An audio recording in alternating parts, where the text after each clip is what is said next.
અભય થઈને નિષ્પક્ષતાથી નિરપેક્ષ રીતે વાસ્તવિકતાનો અરીસો રૂપી સચોટ માહિતી લાવતો સત્યની સાથે અભય ટાઈમ્સ। સુરતના ભેસ્તાન વિસ્તારમાં લૂંટ કરી હત્યાનો પ્રયાસ કરનાર આરોપીઓને ગણતરીના કલાકોમાં જ ભેસ્તાન પોલીસે ઝડપી પાડ્યા હતા।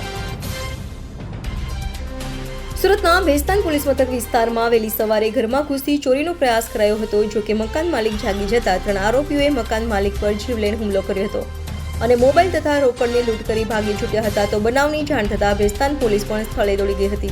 તો બીજી તરફ ઇજાગ્રસ્તોને હોસ્પિટલે ખસેડાયા હતા। તો બનાવની ગંભીરતાને ધ્યાને લઈ ભેસ્તાન પોલીસે ત્વરિત તપાસ હાથ ધરી 3માંથી 2 લૂંટવીત હત્યાનો પ્રયાસ કરનાર આરોપીઓ તોહેબ શેખ અને કલીમ શેખને ઝડપી પાડ્યા હતા, જ્યારે ભાગી છૂટેલા ઇમરાનને પોલીસે વોન્ટેડ જાહેર કર્યો હતો।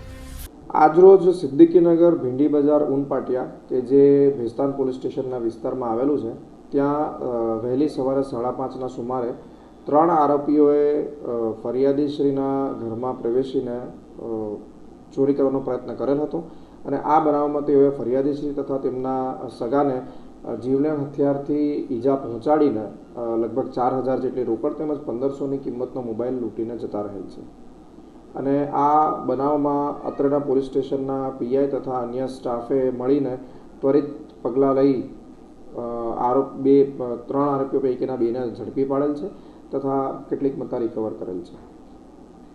જી સાહેબ, આ લોકોની કોઈ ગુનાહિત ઇતિહાસ ખરો? આરોપી પૈકીના એક ઉપર સચિન જીઆઈડીસી ખાતે ચેઇન સ્નેચિંગનો તથા અન્ય આરોપી ઉપર સલામતપૂર્વમાં હથિયાર રાખવાનો એમ ગંભીર પ્રકારના ગુનાઓ ભૂતકાળમાં દાખલ થયેલ છે। સાહેબ, આ લોકો લૂંટ કેમ કરે છે, કંઈ પાછળનું કારણ? આ અંગે અમારી વધુ તપાસ ચાલુ છે।